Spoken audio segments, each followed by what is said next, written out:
So my wife and I went to the movies this weekend and saw a very interesting flick, Nefarious. And when the difference between what the critics think and what the audience thinks are this widespread, you know you're in for a good time at the theater. So let's talk about it.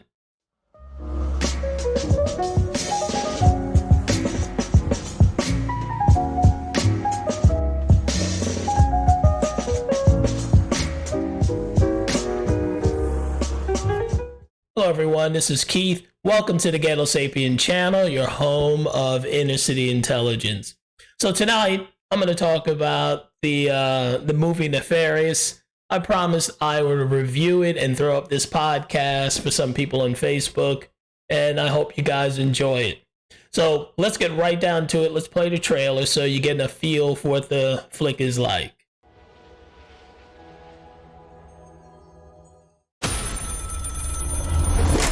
Hello?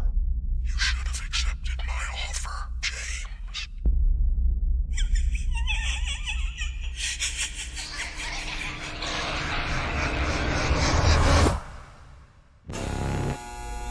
Execution scheduled for 11 p.m. But he's trying to convince us he's gone insane.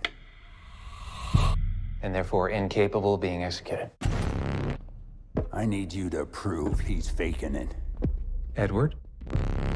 Let me ask you some questions. I'm not Edward. I'm a demon. Demons aren't really a thing. What happened to Edward? We own him. We? He's a master manipulator. You have your head so twisted around you think you're the killer, not him. Then give me something to make me believe you. Prove to me you're a demon.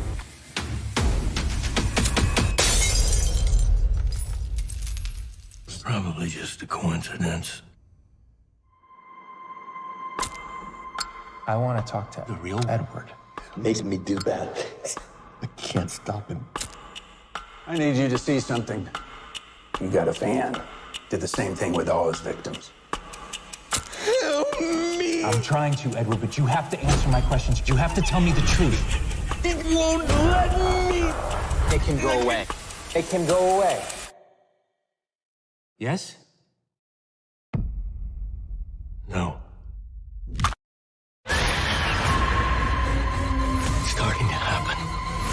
Can you feel it, James? Can you feel it?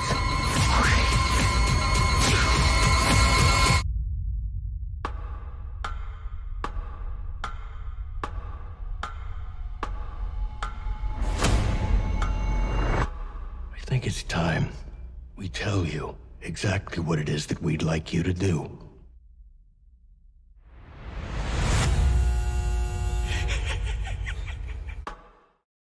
So that's the trailer. And one of the first things I want you to notice is how different it is from modern trailers. It doesn't give away too much of the movie.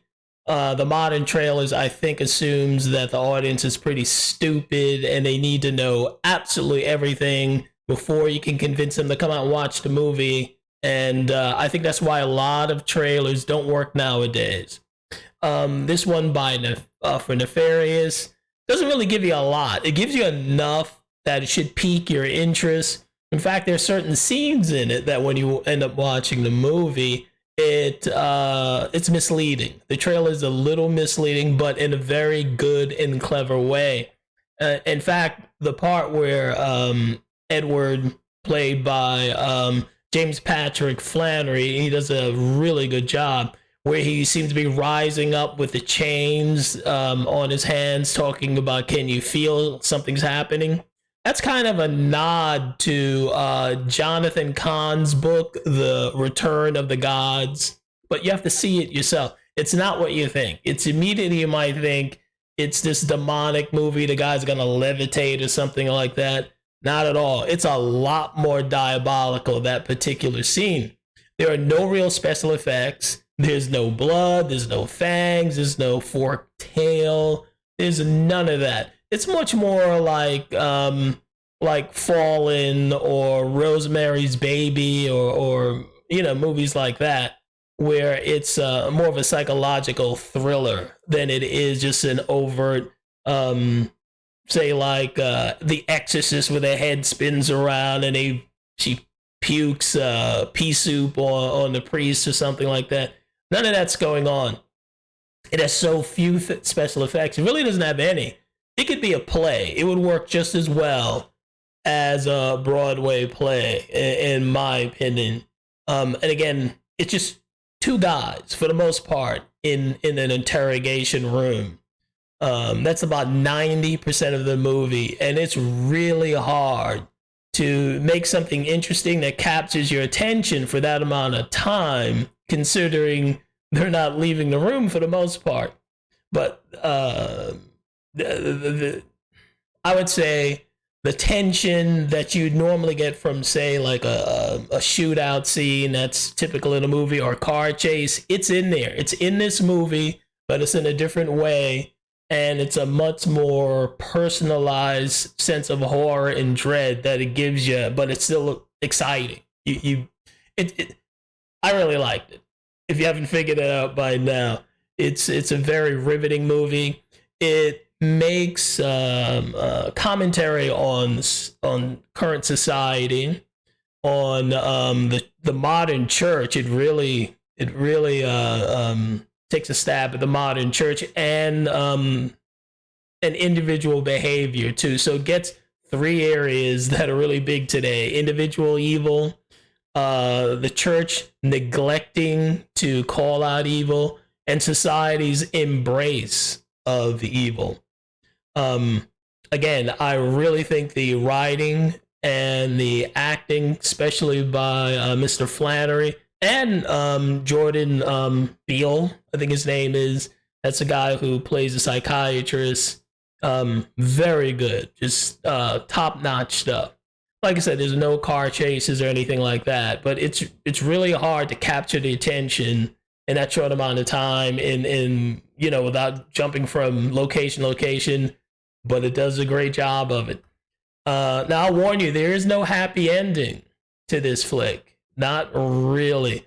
But it's not really designed to do that. At least I don't think that's its intent. Its intent is really to try to warn you or forearm you about the spiritual war that's out there. I don't want to give it away.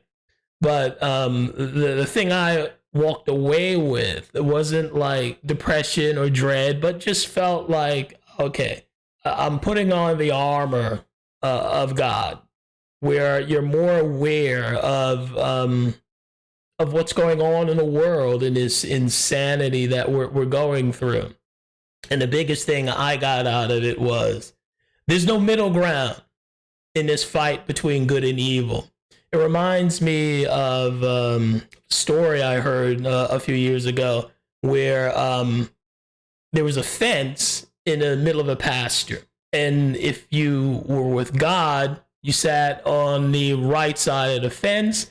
And if you were with the devil, you sat on the left side of the fence. So three people were presented with this situation. So one guy sat on the left side, went with the devil. One guy sat on the right side, he went with God. And the third guy sat on the fence because he didn't want to choose between the two. So as time passed, God came and took the person on the right with him, and the devil came and took the person on the left with him. And then the devil came back and took the fence and said, I own the fence too. So that's what I came away with by watching Nefarious. There is no fence. You're either on one side or the other. I highly recommend you go out and watch this movie, or when it's released on streaming, on HBO, doubt it, or in any format it's released in, pick it up, watch it, but don't just watch it by yourself. Bring somebody. It doesn't matter if they're Christian, atheist, or whatever. It's entertaining at the very least, and it's thought-provoking. It's a movie you can watch and have a great conversation after. But that's my opinion. What's yours? Like, share, comment, and subscribe.